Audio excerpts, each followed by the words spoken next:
Buenos días, mi nombre es Loida Medina, soy estudiante del sexto trimestre de Derecho de la Universidad Bicentenaria de Aragua. A través de este video les voy a hablar sobre el síndrome de Munchausen y cómo debemos actuar. El síndrome de Munchausen es una enfermedad mental y a su vez una forma de maltrato infantil. El cuidador del niño, que por lo general muchas veces es la madre, infringe enfermedades en el niño o inventa enfermedades para hacer creer que el niño está enfermo. De manera general, este síndrome es grave y la persona puede hacerse daño a sí misma, inventar enfermedades para llamar la atención de los demás y hacer creer que necesita un tratamiento médico urgente.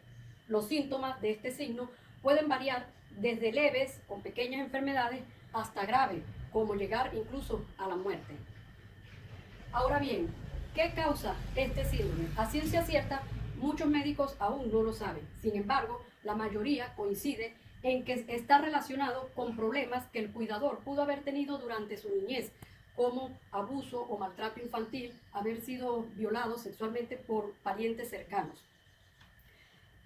¿Cómo detectar en el adulto este síndrome? Bueno, las personas que padecen este síndrome de Munchausen, por lo general, mantienen un contacto o una comunicación muy estrecha con el médico tratante, vamos a decir así, con el pretexto de mantenerlo informado acerca de los síntomas que el niño padece o de cómo evoluciona el niño.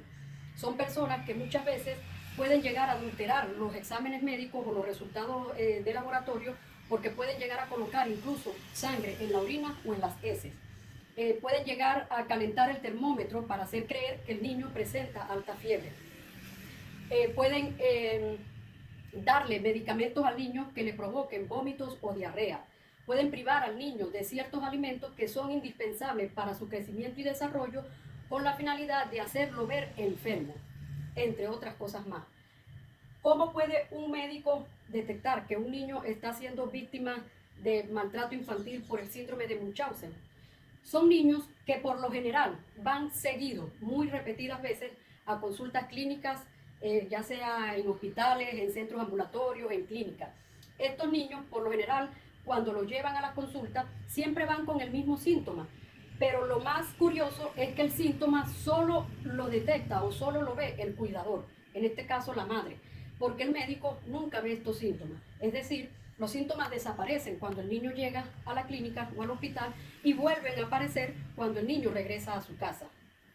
Los exámenes que el médico realiza nunca coinciden con los síntomas que la madre, el cuidador, dice de que el niño tiene.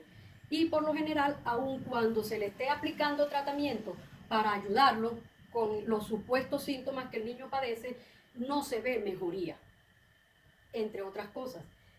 ¿Cómo debemos actuar? Si llegamos a saber de que un niño está siendo víctima de maltrato infantil producto de este síndrome o que su cuidador padece el síndrome de Munchausen, lo primero que debemos hacer es no enfrentar al cuidador, porque esto podría agravar la situación. En este caso, lo recomendable sería, primero, tratar de alejar al niño de su cuidador, ofrecerle ayuda psiquiátrica al cuidador, hablar con el médico tratante del niño y hacerle ver nuestro punto de vista o lo que sospechamos que pueda estar pasando. Si el cuidador se niega a recibir ayuda médica o se niega a separarse del niño, entonces ya debemos denunciar. ¿Dónde podemos denunciar? En los centros policiales más cercanos, en el Ministerio Público o en el Centro de Protección del Niño, Niña y Adolescente. ¿De dónde surge el nombre? En 1951, Richard Archer describió lo que denominó por primera vez síndrome de Munchausen, debido a un cuadro clínico que se hizo muy repetitivo y constante en un paciente que cada vez que se hospitalizaba, provocaba inmensos estudios y exámenes que muchas veces eran innecesarios. Su nombre se debe a los antecedentes históricos de Carl Friedrich Hieronymus Barón de Munchausen, mejor conocido como el Barón de las Mentiras. El Barón de Munchausen se hizo famoso por contar o narrar historias fantásticas, ficticias, de cosas que nunca le sucedieron, como por ejemplo haber estado en innumerables batallas, haber viajado a la luna, haber bailado en el estómago de una ballena, entre muchas historias más. El nombre del síndrome se da en honor a su hijo, de quien se dice murió a la edad de 1 año producto de una enfermedad ficticia provocada por su padre. Autores como Copland y Sadot describen este trastorno dentro de lo que ellos clasifican trastornos ficticios, es decir, donde una persona se hace la enferma para llamar la atención de las demás personas y lograr obtener un tratamiento médico urgente. ¿Qué relación tiene este síndrome en el derecho penal o de qué manera lo relacionamos? O sea, se puede castigar a las personas que padecen este síndrome. Lo vamos a ver en esta parte también del video. Se puede castigar tanto a nivel médico como a nivel del cuidador. Como dije en la primera parte del video, este síndrome es un trastorno mental, pero a su vez es una forma de maltrato infantil que va desde lesiones leves hasta lesiones graves como la muerte. Y estos son delitos, y los delitos, como bien sabemos, en nuestra legislación son penalizados o castigados, dependiendo de la gravedad de los mismos. El derecho a la vida es un derecho que no solamente está protegido en nuestra Constitución, sino también en los tratados internacionales de derechos humanos. Es por ello que nuestra legislación, más precisamente el Código Penal, nos habla sobre los delitos, las lesiones y las penas que se aplican a estos delitos, a estas lesiones, dependiendo de la gravedad de los mismos. Se puede dar el caso a nivel del médico tratante. ¿Por qué? Muchos dirán, ¿pero qué tiene que ver el médico? ¿O por qué el médico? Bueno, el médico puede incurrir en faltas que están contempladas en el artículo 411 y 422 del Código Penal venezolano vigente. ¿Qué quiere decir? En esos artículos hace referencia a que si por negligencia, imprudencia, impericia o inobservancia de los reglamentos o deberes bajo su cargo se llegara a producir, ya sea la muerte de alguien o se llegaran a producir daños en el cuerpo o en la salud mental de alguien. ¿Qué pasa? Si se llegase a producir la muerte, estaría incurriendo en lo estipulado en el artículo 411 del Código Penal y allí se establece qué tipo de penalidad es para ese tipo de delito.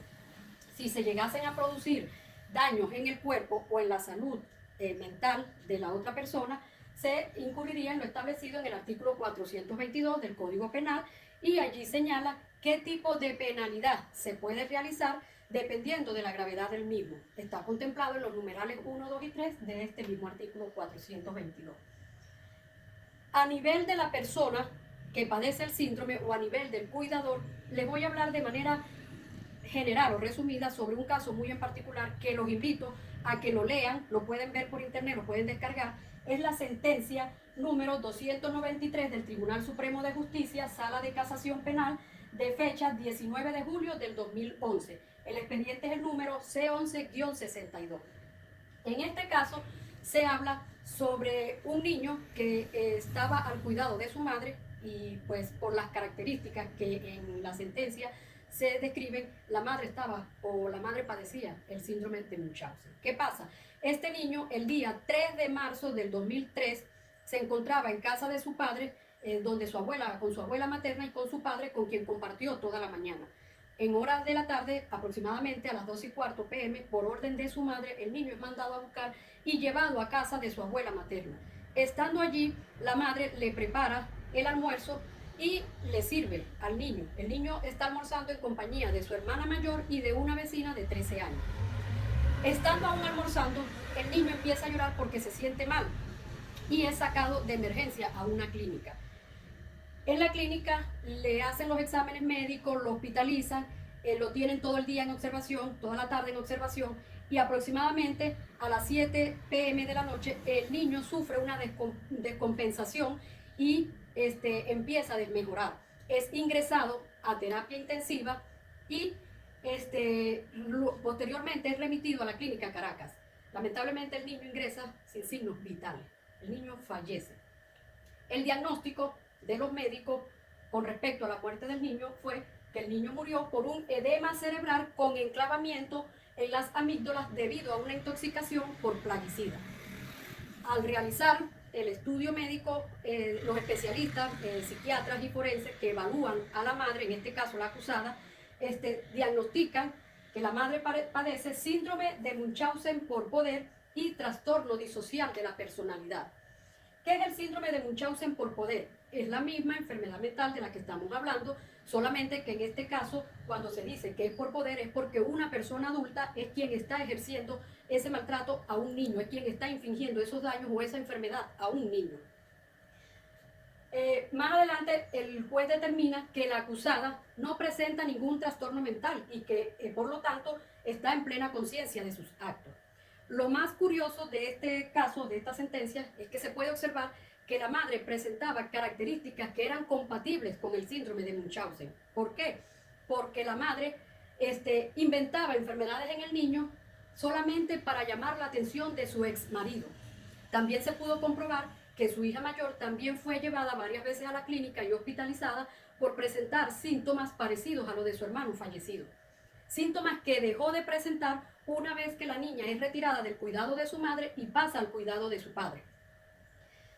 Por estos antecedentes que ya hemos visto, el juez determina que la acusada es condenada a 30 años de prisión como autora responsable del delito de homicidio, según lo contemplado en el artículo 408, numeral 3, literal A del Código Penal.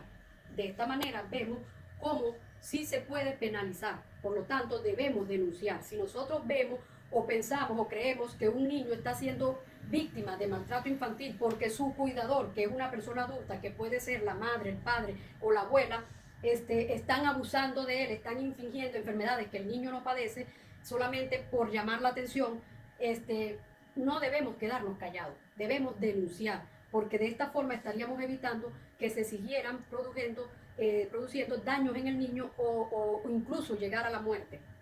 ¿Dónde debemos denunciar? Lo dije en la primera parte del video, se puede denunciar a los centros policiales más cercanos, se puede denunciar ante el Ministerio Público y se puede denunciar ante el Consejo de Protección del Niño, Niña y Adolescente. Hasta aquí mi exposición con respecto al síndrome de Munchausen.